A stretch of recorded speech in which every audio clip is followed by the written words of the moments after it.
Thank you for the opportunity to participate to the Piezo Conference 2021 and present Horizon Europe, the EU Research and Innovation Programme, which is covering the period of 2021-2027.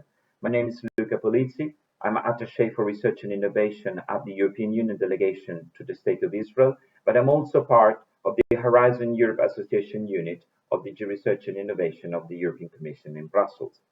I would like to present Horizon Europe in person, but unfortunately, the current pandemic situation is not allowing us to travel. So hopefully, this won't be the case for the Piezo Conference 2022. Hopefully. So, Horizon Europe is an opportunity. It's an opportunity based on an investment that can shape our future in a different way. It's based on a vision of a sustainable, fair, and prosperous future for the people and the planet, which is based on our value. It's extremely focused on tackling climate change. There will be 35% of the budget dedicated to that. It's matching the Sustainable Development Goals, but it's also boosting the European competitiveness and growth. So the European Union population is only 7% of the world population. Nevertheless, we produce 20% of global R&D and one-third of all high-quality scientific publications. So this means that our knowledge and skills are really our main resources, and we do benefit from a world-class research and strong industry. However, EU business R&D investment is only 1.3%. So this means we need to do something differently. We need to do something better and transform all these knowledge and skills into leadership and innovation and entrepreneurship. Horizon Europe is strengthening the EU scientific and technological basis and the European research area, but it's also boosting EU innovation capacity, competitiveness, and jobs. But at the same time, it's focusing on the citizens, it's supporting the engagement of the citizens, it's bringing research and innovation more closer to the citizens, and is trying to identify new ways to have the citizens more involved in designing the priorities of the program. The Commission proposed a budget originally of 100 billion for Horizon Europe, but as you know, after the approval back in December of the multi-annual financial framework, the budget for Horizon Europe was modified, and we agreed a figure of 95.5 billion. This is also including 5.4 billion from the Next Generation Europe program, which is the EU recovery program from the COVID-19 crisis. A reduction in the budget, yes, but this is still 30% more than the budget of the previous program, Horizon 2020. What about the political agreement? Well, the institutions reached a kind of political agreement on Horizon Europe on the 11th of December 2020. Now this agreement is subject to a formal approval by the European Parliament and the Council of the European Union, and this process is still ongoing. There will be calls issued under the new program, Horizon Europe, in March and April, and all stakeholders will be allowed to participate to those calls. So there's a kind of a bridging opportunity to ensure continuity from Horizon 2020 and Horizon Europe. This is the structure of the program. Might not be new to you, but there's a lot of novelty elements in this new structure.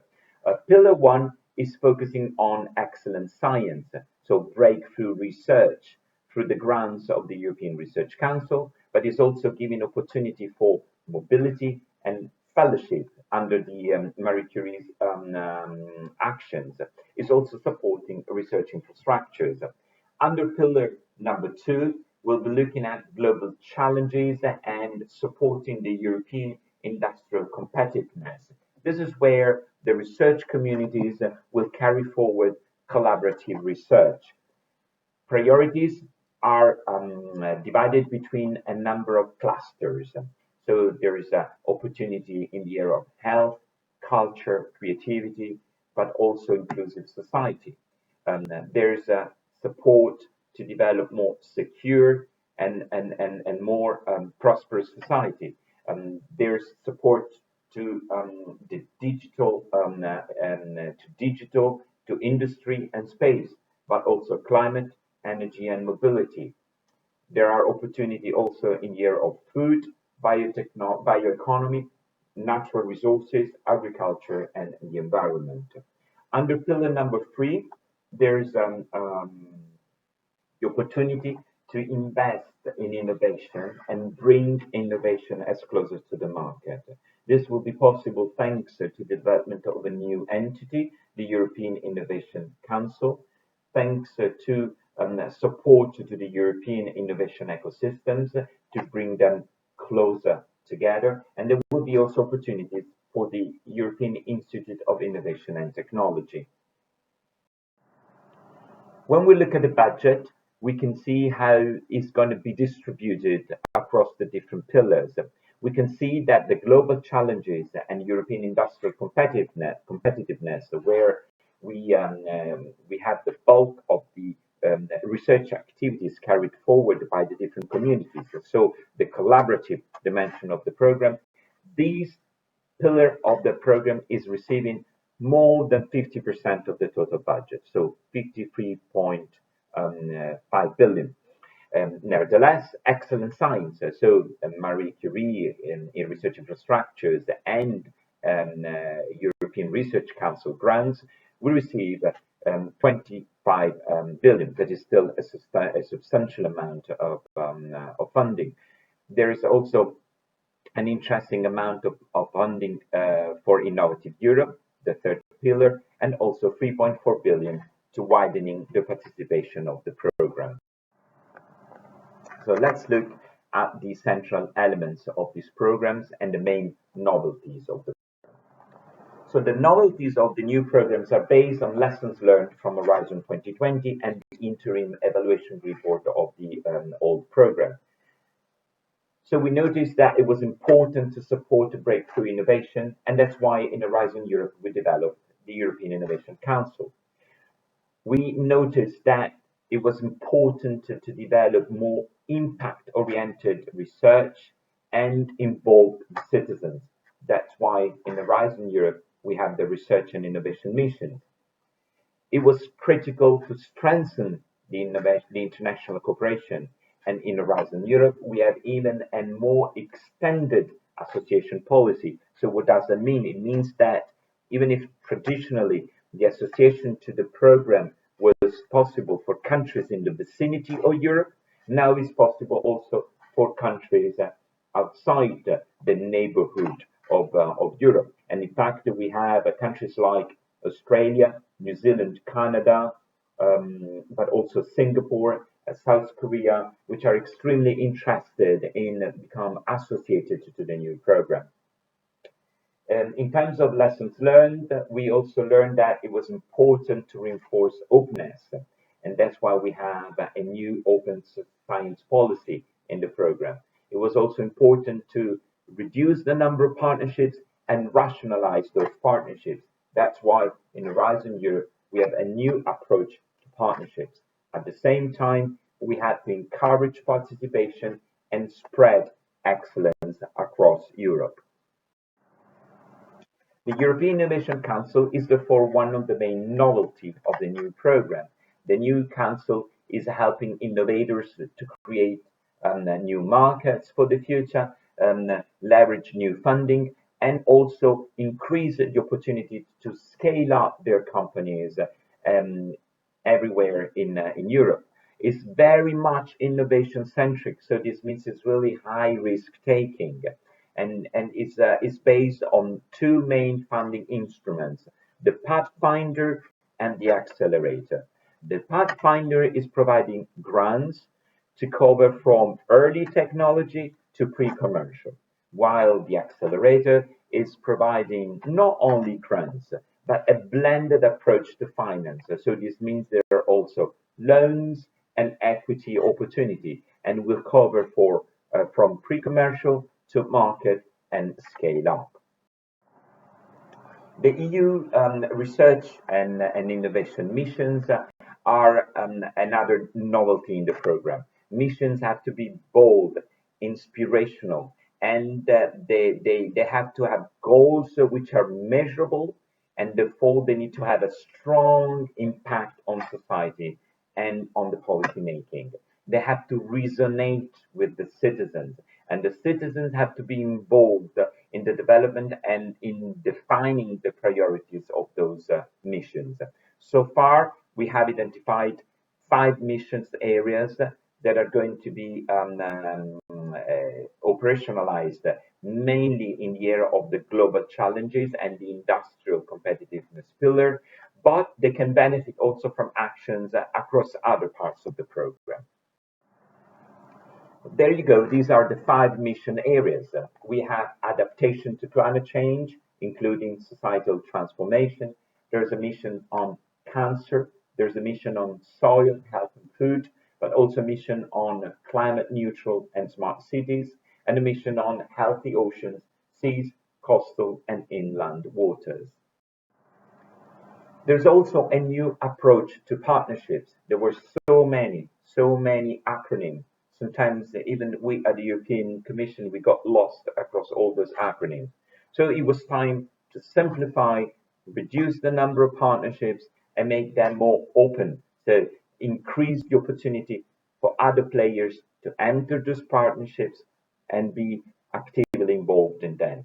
So we have 3 main partnerships, those which are co-programmed, so based on a memorandum of understanding, a kind of a contractual agreement that is implemented independently from the intervention of the EU or the intervention of funding through Horizon Europe.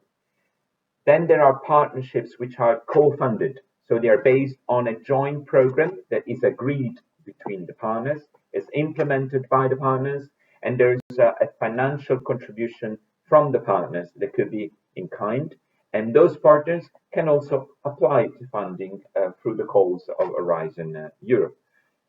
Then there is another set of partnerships that is called institutionalized partnerships.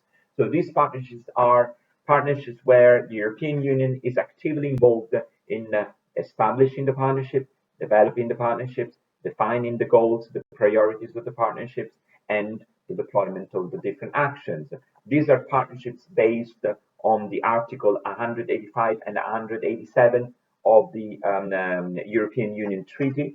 And examples are, for instance, the PRIMA, the Partnership for the Mediterranean.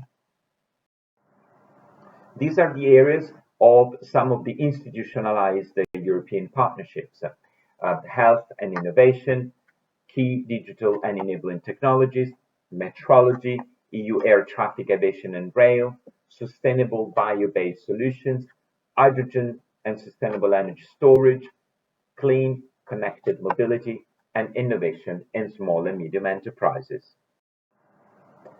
International cooperation has been extremely successful under Horizon 2020, and that's why we continue to support international cooperation. We continue to support the openness of the new program, and is even reinforced the international cooperation.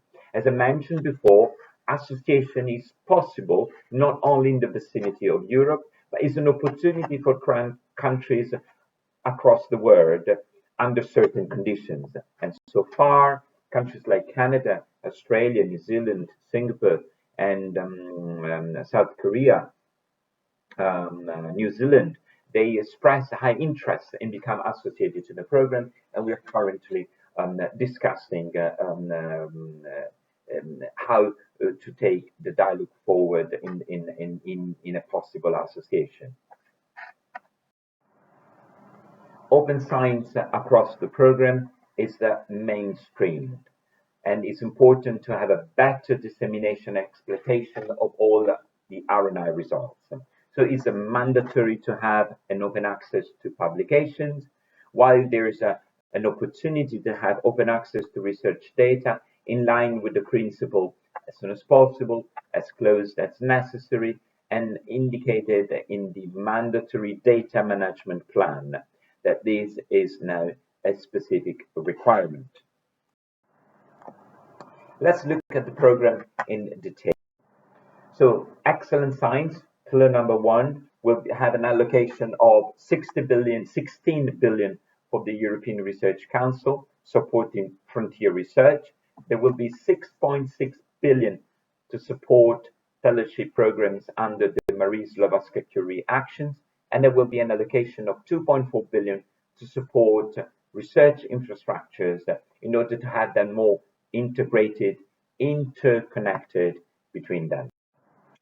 Pillar number two, global challenges and European industrial competitiveness, is supported and is implemented by 6 specific clusters that I mentioned before, and you can see again in these slides. And the overall budget for this pillar is about 53.5 billion. So it's extremely substantial. It's more than half of the entire budget of the program.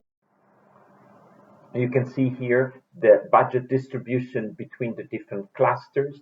We have more than 15 billion for digital industry and space, but also for climate, energy, and mobility. Then we have about 8 billion for health, and then another 8 billion for food, natural resources, agriculture, and environment, and minor distribution, but still substantial to support culture, creativity, inclusive societies, but also civil security for society. Pillar number three is mainly focusing on market creating breakthroughs and ecosystems, which are able to conduce to more innovation and new products entering the market. It's based on the European Innovation Council and of the activities of the European Innovation Councils and on activities supporting the European innovation ecosystems. So bringing them together, increase the connectivities with a strong regional dimension. The budget for these activities is up to 10.6 billion, and there's also, as part of the pillar number three, a budget available for the European Institute of Innovation and Technologies and for the activities of the KICs, the knowledge innovation communities that are working under the EIT. Now, let's have a look at the future in terms of what opportunities are there for the regional cooperation. Regional cooperation can be implemented through different streams and also through science and diplomacy. That is an interesting soft tool of the European power and the European foreign affairs power. So regional cooperation can be extremely useful to support links between different countries in the neighborhood, but not only. At the moment, there are a number of initiatives up and running, and I would just mention probably the three of them, which I believe are the most interesting so far. So we have PRIMA, the Partnership for the Research and Innovation in the Mediterranean Area, is a joint program lasting 10 years from 2018 to 2028, is bringing together 19 countries, 11 from the EU, 3 from across the associated countries to Horizon 2020, and notably Israel, Tunisia, and Turkey, and 5 countries in the area of the Mediterranean: Algeria, Egypt, Jordan, Lebanon, and Morocco. And all those countries, they bring in an additional contribution to the program, and PRIMA will probably continue also under Horizon Europe. There is also another interesting initiative supporting regional cooperation that is called the Sesame, the Synchrotron Light for Experimental Science and Applications in the Middle East. It was set up by the UNESCO on 30 May 2002. The project costs around 90 million, and 5 million were donated each by Jordan, Israel, and Turkey, and Iran. And also the EU is contributing to the program. It's an amazing infrastructure located in the Middle East that is seen working together, elbow to elbow, scientists from all the countries involved in the support to the program, and notably is helping scientists to access the really world-class infrastructures in an area where this type of infrastructure were difficult to be found. Another initiative that I think is interesting to mention is the development of a design and development of a number of science diplomacy workshops on desertification, energy, climate, and water desalination between Israel and countries of the Abraham Accord, and notably Emirates, Morocco, and maybe in the future also Bahrain. But the idea is to open up these workshops to other countries neighboring Israel, so Jordan and Egypt, but also with the participation of the Palestinian Authority. These workshops are done in cooperation with the Paris Center for Peace and Innovation, and have the ambition to develop and support a policy dialogue through science diplomacy, and develop also possible moonshot projects in the area. I would like to conclude this presentation with a quote from Maria Gabriel, is the Commissioner for Innovation, Research, Culture, Education and Use. So with Horizon Europe, we step up our ambitions for a sustainable future. The program will maximize its impact by strengthening our scientific and technological basis, boosting our innovation capacity, driving the green and digital transition, and supporting an inclusive recovery. If you want to have more information, you can look at the different websites here in this slide. You can also follow Commissioner Gabriel on Twitter, and also the Director General of DG Research and Innovation, Jean-Louis Paquet, on Twitter as well. Thank you very much for your attention, and I'm more than happy to answer to any questions that you may have about well, we can call it now the current framework program for research and innovation, Horizon Europe.